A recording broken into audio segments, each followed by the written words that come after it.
नमस्कार विद्यार्थी मित्र. तर आज आपण आपल्या BA तृतीय वर्षाच्या पेपरमध्ये सेल्स अँड डिस्प्लेसमेंट या मुद्द्याचा आपण अभ्यास करणार आहोत.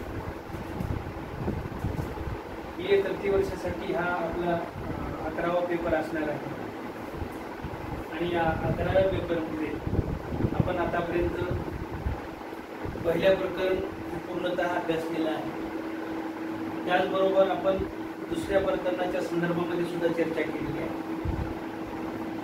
दुसरं प्रकरण आपलं सुरू आहे. दुसऱ्या प्रकरणामध्ये आपण डिस्प्लेसमेंट अँड रिहॅबिलिटेशन या अनुषंगानं विस्थापनाच्या समस्या आणि पुनर्वसन या संदर्भामध्ये आपण अभ्यास करतो. तर मागच्या लेक्चरमध्ये आपण विस्थापन म्हणजे काय, what is the meaning of displacement या संदर्भामध्ये आपण चर्चा केली. तर डिस्प्लेसमेंट म्हणजे काय, तर एखाद्या जनसमुदायाला, एखाद्या समूहाला आपलं ठिकाण सोडून कायमचं दुसऱ्या ठिकाणी वास्तव्यास जाणं किंवा जाण्यासाठी भाग पाडणं हे विस्थापन, याला आपण विस्थापन. मग हे विस्थापन आपण दोन पद्धतीनं होतं असंही म्हटलं होतं. एक नैसर्गिक स्वरूपाची विस्थापन आहे आणि दुसरं मानवनिर्मित विस्थापन.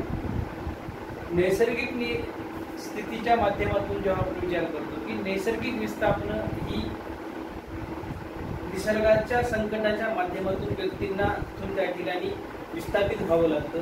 कोणते भूकंपाच्या संदर्भामध्ये असेल किंवा महामारी असेल किंवा दुष्काळ असेल, सुनामी असेल, महापूर असेल, अशा वेगवेगळ्या कारणांनी आपल्याला त्या ठिकाणाहून ती मूळची जागा आपल्याला सोडावी लागते आणि दुसऱ्या ठिकाणी वास्तव्यास जावं लागतं. दुसरी गोष्ट आपण या ठिकाणी मानवनिर्मित विस्थापनाच्या संदर्भामध्ये चर्चा केली. मानवनिर्मित विस्थापन हे मानवाच्या, त्या जनसमुदायाच्या, त्या समुदायाच्या इच्छेविरुद्ध केल्या जाणारं विस्थापन. स्वतःची इच्छा नसताना त्या समूहाला, त्या समुदायाला जाणीवपूर्वक ते वास्तविक ठिकाण सोडण्यासाठी भाग पाडलं जातं. त्या विस्थापनाला मानवनिर्मित विस्थापन. ही अशी विस्थापन का होत आहे, कारण अशी विस्थापन होण्याच्या पाठीमागं आपल्याला या ठिकाणी जी डेव्हलपमेंट अपेक्षित आहे, जी विकासाची जी दिशा आपण ठरवलेली आहे, विकास हा गतिमान करण्याचा जे आपण विचार केला आहे, त्यासाठी आपल्याला वेगवेगळे प्रकल्प, वेगवेगळे धरणं ही उभी करावी लागणार आहे. आणि त्यासाठी आपल्याला खूप मोठ्या प्रमाणामध्ये लँड ॲक्विजिशन करावं लागतं, खूप मोठ्या प्रमाणामध्ये भांडवल लागतं. आणि अशा या गोष्टींसाठी त्या जनसमुदायाला किंवा त्या समूहाला कायमचं त्या ठिकाणाहून दुसरीकडं आपल्याला विस्थापित करावं लागतं.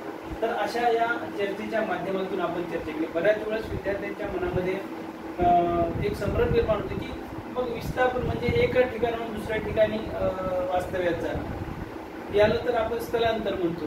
तर नाही, एक दोन गोष्टी याच्यामध्ये महत्त्वाच्या आहेत. एक तर एका ठिकाणाहून दुसऱ्या ठिकाणी हे स्थलांतरात आहेत, परंतु स्थलांतरामध्ये जे आपण बघतो की ग्रामीण भागातून शहरी भागामध्ये स्थलांतर होत आहेत, शहरी भागातून दुसऱ्या शहरामध्ये स्थलांतर होत आहेत. ते मानवाच्या गरजेनुसार सतत त्याच्या उदरनिर्वाहासाठी किंवा रोजमजुरीसाठी किंवा दैनंदिन कामकाज करण्यासाठी तो एका ठिकाणी दुसऱ्या ठिकाणी जात आहे. त्याला आपण स्थलांतर. मग ही स्थलांतर काही तात्पुरत्या स्वरूपाची असतात, काही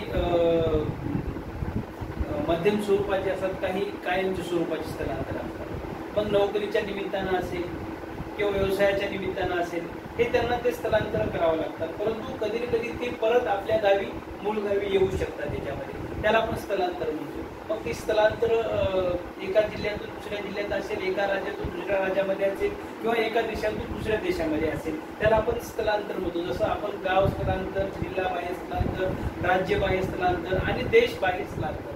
तर हे स्थलांतर आणि विस्थापनामध्ये फरक आहे. कारण विस्थापनामध्ये आपल्याला एकदा मूळचं ठिकाण सोडलं की परत त्या मूळ ठिकाणी जाता येत नाही. कारण त्या ठिकाणी जी काही प्रोजेक्ट उभे केलेले असतात, त्या ठिकाणी जे काही प्रकल्प उभे झालेले आहेत, मग ते खननच्या संदर्भात खाणकामचा असेल किंवा कारखाने असतील किंवा वेगवेगळे मोठे इंडस्ट्रीज असतील किंवा मोठे डॅम असतील तयार केलेले, तर त्या ठिकाणी आपण परत जाऊ शकत नाही, कारण ती त्या ठिकाणी एक नवीन प्रकल्प उभारणी केलेले असतात. म्हणून जे मूळ ठिकाण आहे या विस्थापनामध्ये कायमचं आपल्याला त्या ठिकाणी त्या आपल्या मूळ ठिकाण आम्हाला मुकावं लागतं, कायमचं ते ठिकाण आपल्याला सोडावं लागतं आणि दुसऱ्या ठिकाणी जाऊन आपल्याला वास्तव्य करावं लागतं. एक उदरनिर्वाहाचं साधन त्या ठिकाणी शोधावं लागतं. आणि या जे काही ही प्रक्रिया आहे विस्थापनाची, ही कायम स्वरूपाच्या विस्थापनाची प्रक्रिया आहे. म्हणून विस्थापन आणि स्थलांतर ह्या दोन बाबी आपण लक्षात घेतल्या पाहिजे. तर विद्यार्थी मित्र हो, हा झाला आपल्या मागच्या लेक्चरचा एक पार्श्वभूमीचा भाग. तर आज आपण जे काही अभ्यास करणार आहोत त्या अध्ययनामध्ये आपण जे अभ्यास करणार आहोत की सेज या सेकंड युनिटमध्ये आपला जो काही मुद्दा आहे अभ्यासक्रमामध्ये महत्त्वाचा, सेज अँड डिस्प्लेसमेंट. सेज म्हणजे काय हो? SEZ ज्याला आपण म्हणतो, ही SEZ जी आहे स्पेशल इकॉनॉमिक झोन याला म्हणतो. स्पेशल इकॉनॉमिक झोन ज्याला आपण विशेष आर्थिक क्षेत्र असतं. जे विशेष आर्थिक क्षेत्र काय आहेत? जे शासनाने जी गव्हर्नमेंटने ज्याला विशेष दर्जा म्हणून ज्याला भूप्रदेश म्हटल्या गेलेला आहे, जो विशेष दर्जाचा भूप्रदेश म्हटल्या गेलेला आहे, त्याला आपण विशेष आर्थिक क्षेत्र किंवा सेज असतो.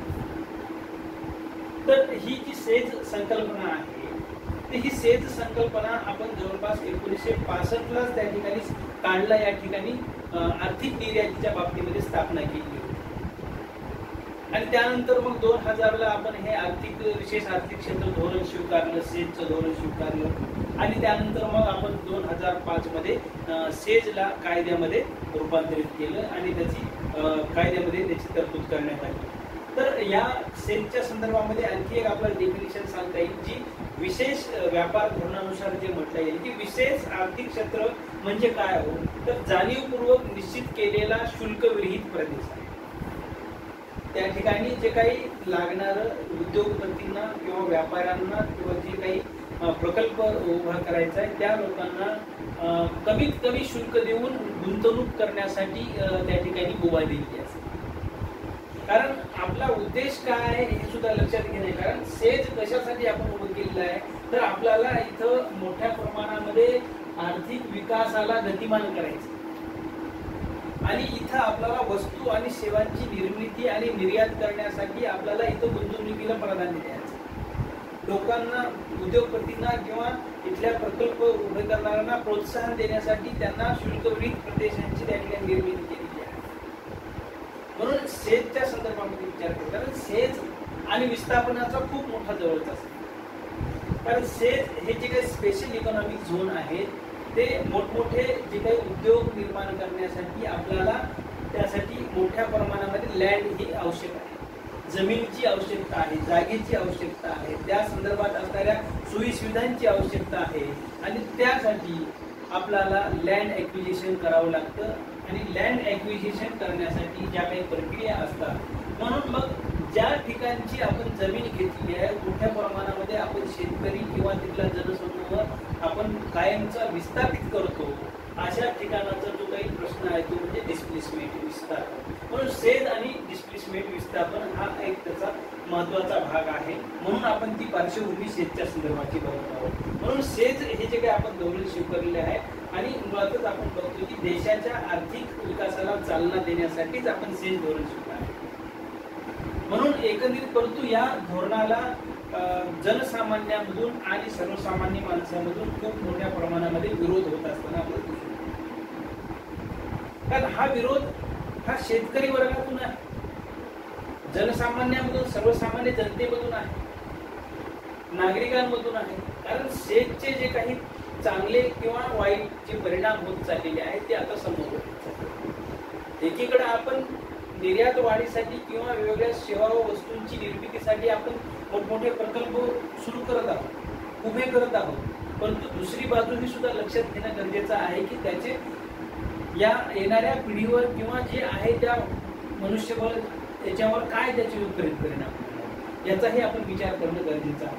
म्हणून इथं या संदर्भामध्ये जेव्हा आपण विचार करतो, कारण शेतच्या माध्यमातून ज्या लँड ॲक्विजिशन केल्या जात आहे त्याचा परिणाम हा खूप मोठ्या प्रमाणामध्ये जमिनीवर, भूसंपादनावर आणि त्याचबरोबर असणारी विविध जंगलं असतील, नद्या असतील, डोंगर असतील, या किंवा शहरालगतच्या जमीन वसाहती असतील, या भागावर खूप मोठा त्याचा प्रभाव पडत चाललेला आहे, परिणाम होत चाललेला आहे किंवा खूप मोठा त्याच्यावर आघात होत चाललेला आहे. ही बाब याच्यामध्ये आपल्याला लक्षात घेणं आणि म्हणून एक जनसामान्यामध्ये किंवा शेतकऱ्यांमध्ये एक असंतोषाची भावना निर्माण झाली आहे, एक विरोध त्यांच्यामध्ये निर्माण झालेला आहे. म्हणून या शेतच्या संदर्भामध्ये आपण जर विचार केला तर या शेतसाठी किंवा विविध मोठमोठ्या प्रकल्पांसाठी खूप मोठ्या प्रमाणामध्ये विस्थापन प्रक्रिया सुरू होते, खूप मोठ्या प्रमाणामध्ये विस्थापित व्हावं लागतं आणि म्हणून एकत्रितच या संदर्भामध्ये जेव्हा विस्थापन होतं किंवा विस्थापनाची जी प्रक्रिया आहे किंवा आपण ज्याला आपण म्हणतो लँड ॲक्विजिशनची प्रक्रिया, ज्याला आपण जमीन अधिग्रहण असं म्हणतो, या जमीन अधिग्रहणाच्या संदर्भातले जे काही मोठे प्रश्न निर्माण झालेले आहेत किंवा समस्या निर्माण होत झालेल्या आहेत, ते एक पहिली गोष्ट याच्यामध्ये आपल्याला लक्षात आलं पाहिजे की या जमिनीचा जो काही मोबदला आहे लँड ॲक्विजिशन करत असताना तो समाधानकारक दिला जातो. जो काही मार्केटिंग भाव आहे किंवा जो बाजार भाव आहे किंवा त्याच्या शेतीमालाचा जो काही त्याचा उदरनिर्वाहाचा साधनाचा प्रश्न आहे, त्याचा विचार करून, त्याचा लॉंग लाईफचा विचार करून त्याचा जे काही मोबदला दिला जातो, हा मोबदला त्याला समाधानकारक मिळत नाही.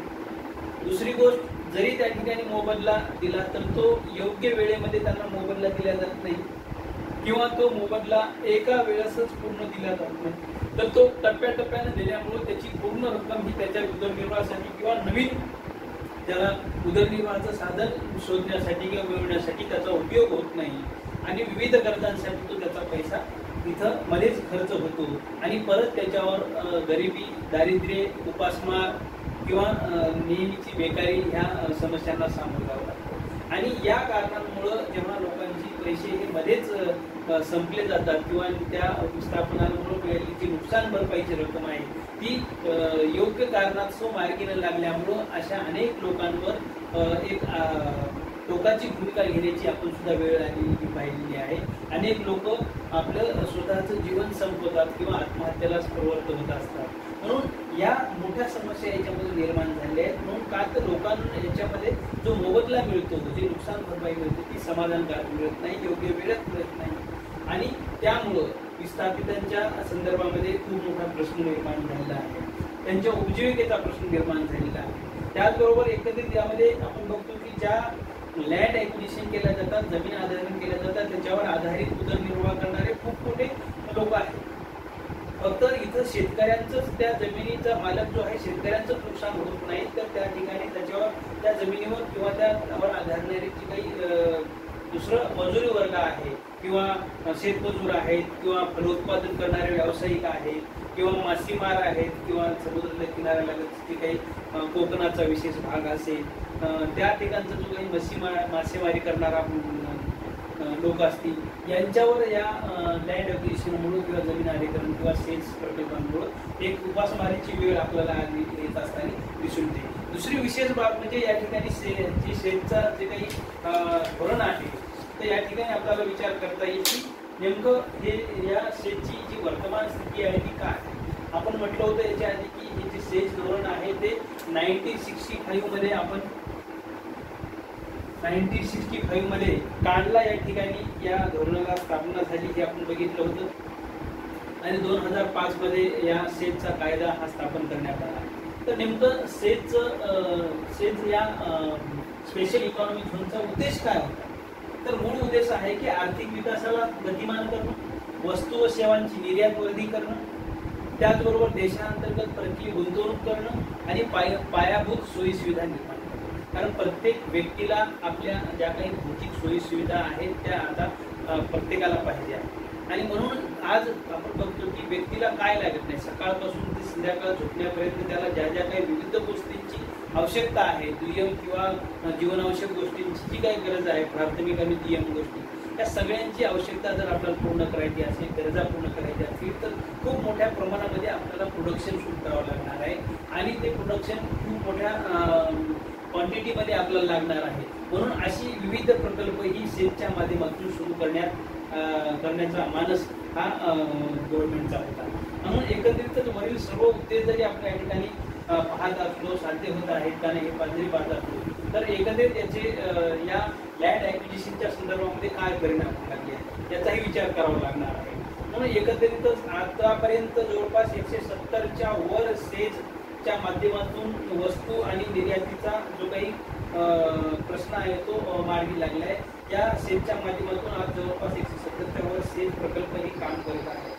आणि एकंदरीतच यामध्ये आणखी एक दुसरा जो महत्त्वाचा मुद्दा आहे तो म्हणजे आपल्याला आता अभ्यासायचा आहे.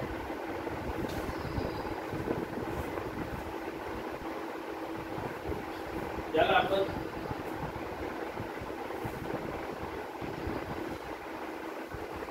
लँड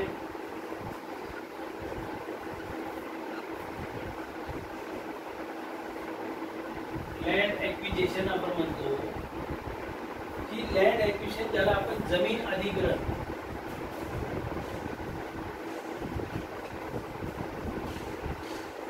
ही जमीन अधिग्रहण प्रक्रिया काय आहे हा इथं आपल्याला अभ्यास करायचा आहे. तर जमीन अधिग्रहण नेमकं काय, तर आपण बघत आहोत की प्रत्येक देशात विकासाच्या संदर्भामध्ये विचार करत आहे.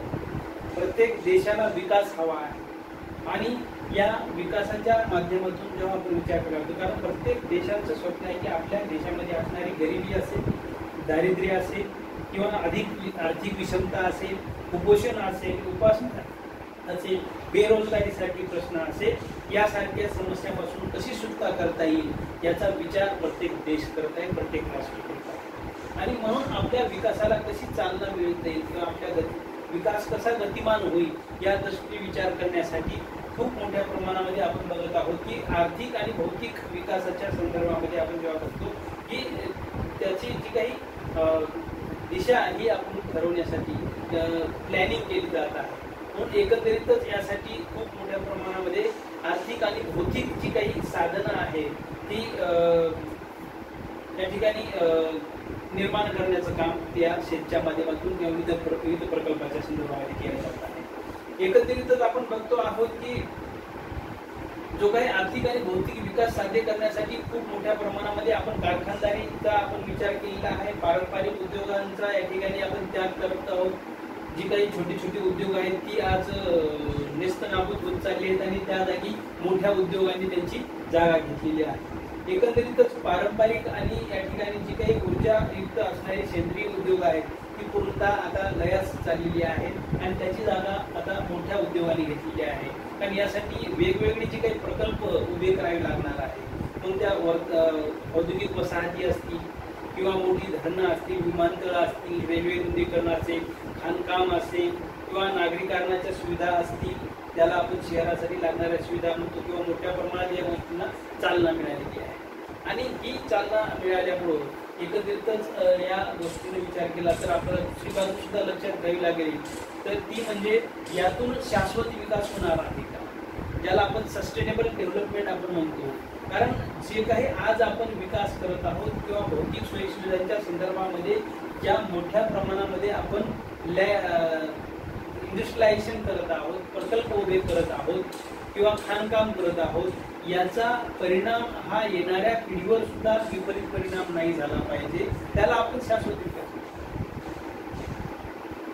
परंतु जर आपण आताच्या सोयीसुविधांसाठी, आपण आताच्या लोकांच्या सोयीसुविधांसाठी जर आपण खूप मोठ्या प्रमाणामध्ये पर्यावरणाचा ऱ्हास करू लागलो, खूप मोठ्या प्रमाणामध्ये प्रदूषण करू लागलो किंवा खूप मोठ्या प्रमाणामध्ये जर ह्या सोयीसुविधा निर्माण करू लागलो तर निश्चितच त्याचा परिणाम हा येणाऱ्या पिढीवर होणार आहे का याचा सुद्धा विचार करावा लागणार आहे. म्हणून किंवा या विकासाच्या साधनांचा विकास साधत असताना किंवा प्रोडक्शन करत असताना याचा विपरीत परिणाम होणार नाही याची सुद्धा काळजी विकासामध्ये घेणं गरजेचं आहे.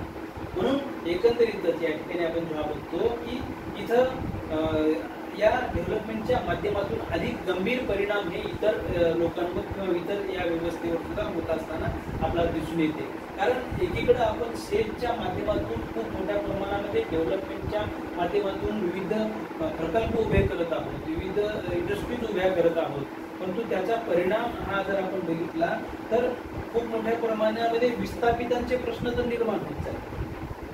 कारण ज्या लोकांच्या जमिनी आपण अधिग्रहण करत आहोत, ज्या लोकांचा आपण या ठिकाणी उदरनिर्वाहाचं साधन हे आपण त्यांच्याकडून हिसकावून घेत आहोत, तो त्यांचा मोठा प्रश्न निर्माण होत चालला आहे. कारण त्यांना परत आपण रिहॅबिटेशन जे म्हणतो आपण, पुनर्वसनाची प्रक्रिया आपण व्यवस्थितपणे लक्ष देऊन करत आहोत का, तर त्यांना ती परत इथलं त्याचं उदरनिर्वाहाचं साधन आपण घेतल्यानंतर तो परत दुसरीकडे उदरनिर्वाह चांगल्या पद्धतीने होत आहे का, हे सुद्धा बघणं या डेव्हलपमेंटच्या माध्यमातून किंवा या सेलच्या माध्यमातून, डिस्प्लेसमेंटच्या माध्यमातून आपल्याला विचार करणं गरजेचं आहे. म्हणून रिहॅबिटेशनकडे लक्ष दिलं पाहिजे, त्याला आपण पुनर्वसन म्हणतो. दुसरी गोष्ट याच्यामध्ये आणखी आपण बघतो की विकास हा असंतुलन प्रमाणामध्ये होत आहे. कारण सगळीकडं समान पातळीवर विकास व्हायला पाहिजे, परंतु काही भाग हे विकासाच्या दिशेने ही खूप मोठ्या प्रमाणामध्ये पुढे चाललेली आहे, परंतु काही भाग ही विकासाच्या खूप पाठीमागे आहे. म्हणून काही राज्य हे विकासाच्या दिशेने खूप मोठ्या प्रमाणामध्ये वाटचाल करत आहेत, तर काही राज्य आजही विकासाच्या या प्रवाहामध्ये खूप मागे असतात. म्हणून बिहार सारखा, राजस्थान सारखे भाग किंवा महाराष्ट्र सारखे भाग किंवा इतर या ठिकाणचे जे काही भाग असतील त्या भागांमध्ये, काही भागामध्ये आणखीही समतोल प्रमाणामध्ये डेव्हलपमेंट झालेली दिसत नाही. जसं आपण बघतो महाराष्ट्रामध्ये आजही मराठवाडा आणि विदर्भाच्या संदर्भात जर विचार केला तर तो मागासलेला आहे. किंवा इतर राज्यांच्या तुलनेमध्ये जर आपण बिहार, राजस्थान, उत्तर प्रदेश सारखे राज्य बघितले तर खूप मोठ्या प्रमाणामध्ये त्या ठिकाणचे तरुण वर्ग हा कामाच्या निमित्तानं स्थलांतर करत आहे, रोजगाराच्या शोधामध्ये तो धावत आहे. म्हणून त्या ठिकाणी सुद्धा या लोकांना या ठिकाणी रोजगार निर्मितीची साधनं निर्माण झाली पाहिजे, आणि तर आपण या ठिकाणी तो विकास हा शाश्वत होत चालले किंवा त्या विकासाची जी काही फळं आहेत ते सगळीकडे आपल्याला त्यांना खायला मिळाली पाहिजे, किंवा त्याच्या विकासाच्या संदर्भामध्ये त्याच्या मूलभूत गरजा ह्या पूर्ण घेता आल्या पाहिजे किंवा त्याच्या पूर्ण झाल्या पाहिजे. म्हणून इथं आपण बघत आहोत की विकास हा असंतुलन आहे, इम्बॅलन्स आहे डेव्हलपमेंटच्या बाबतीमध्ये. त्याचबरोबर खूप मोठ्या प्रमाणामध्ये पर्यावरणाचा ऱ्हास हा होत चालला आहे.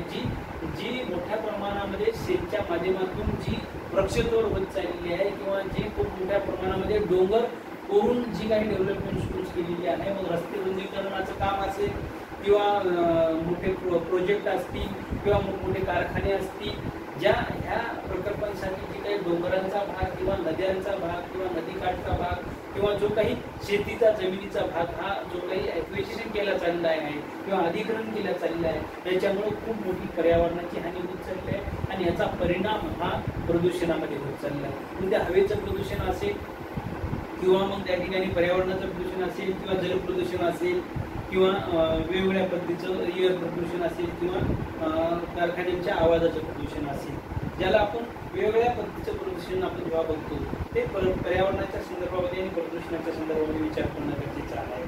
किंवा अस्ताव्यस्त स्वरूपाचं नागरीकरण वाढत चाललेलं आहे. जी टाउन प्लॅनिंग आपण म्हणतो त्या टाउन प्लॅनिंगनुसार घरांची रचना केलेली नसते किंवा रस्त्यांची रचना केली नसते.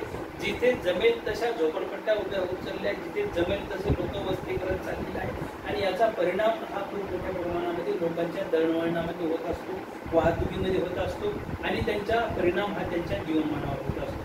म्हणून अस्ताव्यस्त होणारं हे जे काही नागरीकरण आहे हा परिणाम सुद्धा आपण इथे बघतो की वेगवेगळ्या इंडस्ट्रीजचा आहे, वेगवेगळ्या त्या ठिकाणी प्रोजेक्टचा आहे, आणि शहरीकरणामध्ये होत असलेली जी काही वाढ आहे, मग ती कामगारांची असेल किंवा वेगवेगळ्या माध्यमातून कामाच्या शोधामध्ये स्थलांतर करत असणाऱ्या नागरिकांची, मजुरांची असेल, तर ह्या ठिकाणी हे नागरीकरण सुद्धा जे अस्ताव्यस्त नागरीकरण हा सुद्धा प्रश्न आहे. त्याचबरोबर गलिच्छ वस्त्या निर्माण होत चालल्या आहेत. आपण बघत आहोत की महाराष्ट्रामध्ये धारावीसारखी खूप मोठी झोपडपट्टी उभी झालेली आहे.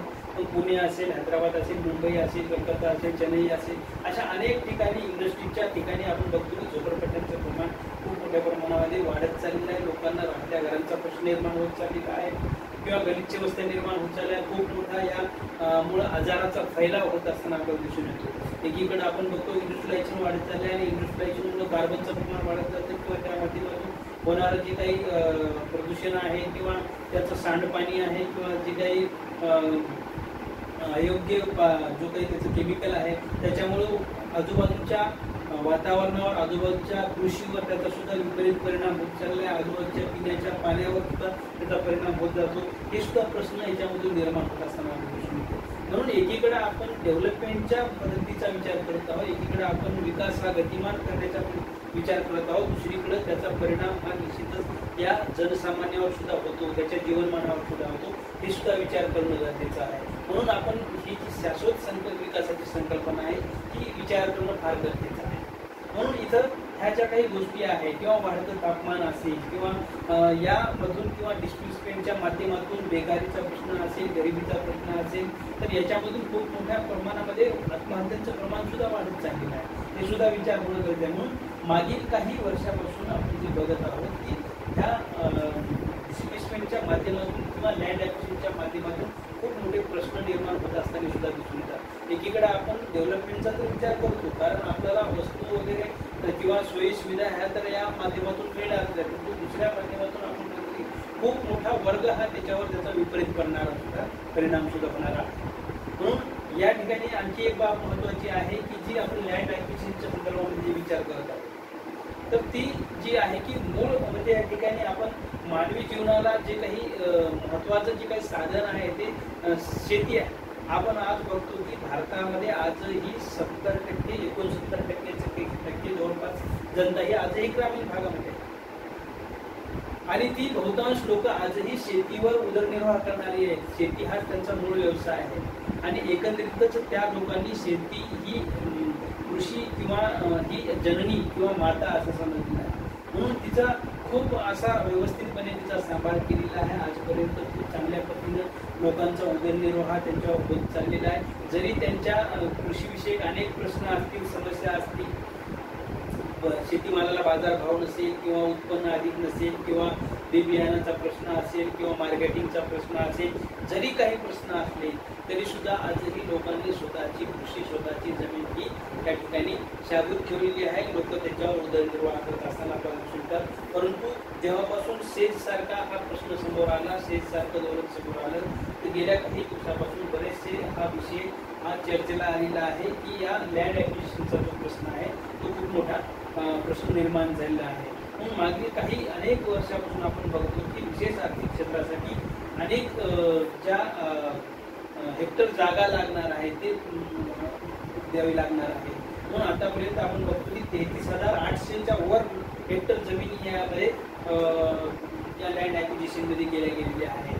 त्याचबरोबर भारतामध्ये जमिनीचं जे काही एकूण क्षेत्रफळाचा जर आपण विचार केला तर आपण बघतो तर एकूण क्षेत्रफळापैकी आजकाल आपण बघतो जमिनीच्या संदर्भामध्ये तर 29,33,190 चौरस किलोमीटर हा भाग जमिनीचा आहे आणि त्यापैकी शेती ही जी कृषी करण्यायोगी जी काही जमीन आहे ती आज आपण बघतो 15,34,166 हेक्टर ही आहे. म्हणून शेतसाठी लागणारी जी काही जमीन जरी असेल आपण बघतो की जी काही 1700-1800 आतापर्यंत लागणारी चौरस किलोमीटरची जागा लागली असेल जरी कमी असते त्या तुलनेमध्ये, परंतु आजही त्याचे प्रश्न जे आहे ते खूप गंभीर निर्माण होत असलेले आपल्याला दिसून येतात. म्हणून ही जी काही महत्त्वाची आपण या ठिकाणी विचार करणार आहोत जरी असलं तरी तर जमीन अधिग्रहणाच्या संदर्भामध्ये आपण विचार करतो याची महत्त्वाची टप्पे काय आहेत. तर जमीन अधिग्रहणामध्ये महत्त्वाच्या बाबी ह्या आहेत की जी लँड ॲक्विजिशन केली जाते. पहिली गोष्ट लँड ॲक्विजिशनची जी प्रक्रिया आहे ती आपण बघणार आहोत.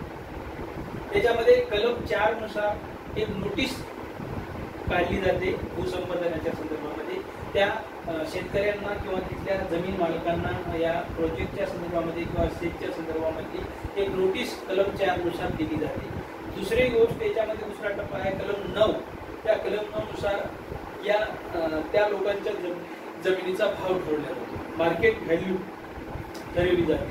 आणि तिसरा टप्पा त्यानंतर आपण बघतो की कलम 11 नुसार एक निवाडा जाहीर केला जातो. एक जाहीर आवाहन केलं जातं की तुमच्या अमुक या शेतच्या प्रकल्पांसाठी जमिनी ह्या अधिग्रहण केल्या जाणार आहेत.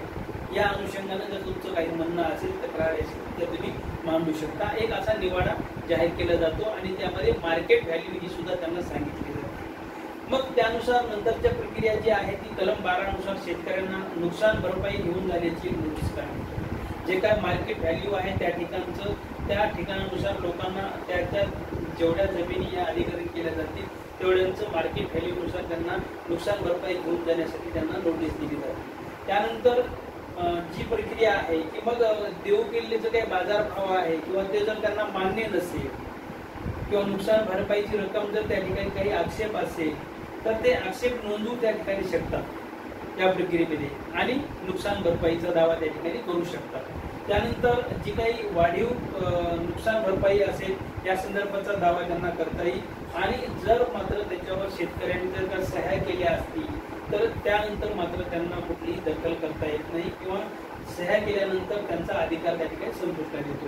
म्हणून त्या आधीच ह्या सगळ्या प्रक्रिया नुकसान भरपाईचा किंवा दावा करण्याच्या प्रक्रिया कराव्या लागणार आहे।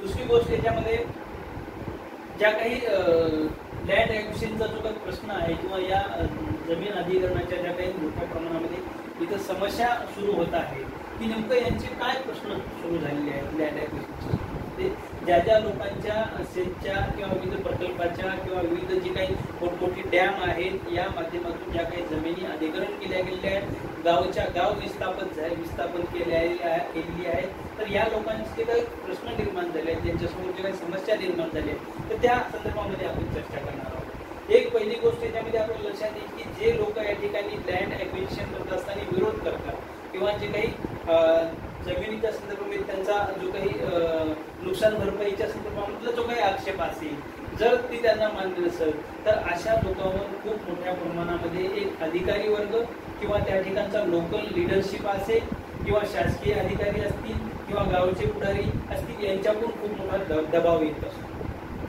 जाणीवपूर्वक त्यांना प्रेशर केल्या जाते आणि त्या प्रेशरच्या माध्यमातून सुद्धा सह्या करण्यासाठी भाग पाडलं जातं। हे सुद्धा खूप महत्त्वाची समस्या ही समोर येत चाललेली आहे। खूप मोठं एक त्याच्यामधून एक त्यांच्या संदर्भामधले एक षडयंत्र त्यांच्या संदर्भामध्ये होत असताना आपल्याला दिसून येते। दुसरी गोष्ट याच्यामध्ये एक दबाव तंत्र तो वापरला जातो, परंतु कधी कधी त्यांच्या अज्ञानाचा फायदा सुद्धा घेतला जातो की नेमकं कशावर सह्या घेत चालल्या, शिक्षण नसल्यामुळे त्यांना कुठलाही कागद वाचता येत नाही आणि त्या माध्यमातून त्यांना त्याच्या डोळे झाकपणे त्यांच्या सह्या घेतल्या जातात आणि त्यांना कुठलीही माहिती दिली जात नाही। म्हणून ही एक फसवेगिरीची एक समस्या ही सुद्धा त्यांच्यासमोर या लँड ॲक्विजिशनच्या संदर्भामध्ये चाललेली आहे। म्हणून या लँड ॲक्विजिशनच्या संदर्भामध्ये जे काही मोठ्या समस्या आहेत त्या समस्येच्या संदर्भामध्ये जेव्हा आपण विचार करतो तर ह्या मोठ्या प्रमाणामध्ये समस्या आपण आपल्याला दिसून येतात।